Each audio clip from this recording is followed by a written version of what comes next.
The HMS Upholder was a steel tube of sweat, diesel fumes, and the rhythmic metallic ping of the ASDIC sonar. Down in the Mediterranean in 1941, the war was measured in fathoms, and the agonizing wait for the next depth charge. For Petty Officer David Lowe, the chaos of the silent service was manageable only because of the locker at the end of his bunk. It didn't hold extra rations or spare parts.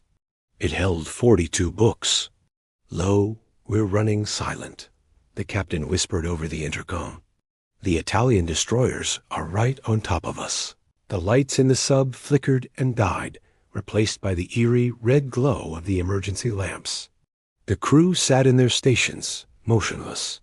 In a submarine under attack, even the sound of a dropped wrench can be a death sentence. To keep the men from shattering under the pressure, David did the only thing he could. He began to recite. He didn't need the books anymore. He had memorized the passages during the long, dark weeks under the waves. In a low, steady voice that barely carried past the next bulkhead, he spoke the words of Dickens, of Shakespeare, and of the poets of the Great War. It was the best of times. It was the worst of times. As the hull of the sub groaned under the pressure of a nearby explosion crack, the men leaned in. They weren't sailors in a tin can, waiting to drown. They were transported to the cobblestone streets of London and the green fields of the English countryside. David's voice was an anchor, holding them to the world above the surface. For 3 hours, the Italians dropped depth charges.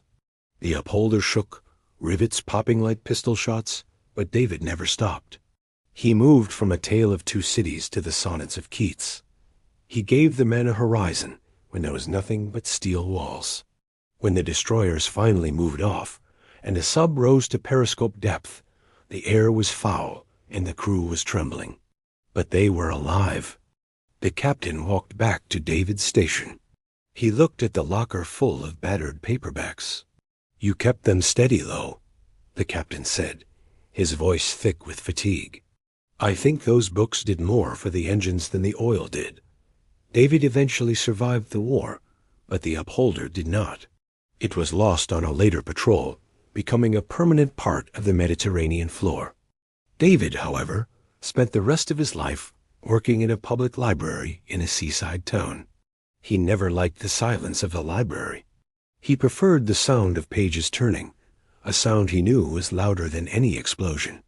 To him, every book was a life jacket, and every story was a map back to the light. He knew that while the steel of a submarine might fail, a story, once told, could never be sunk.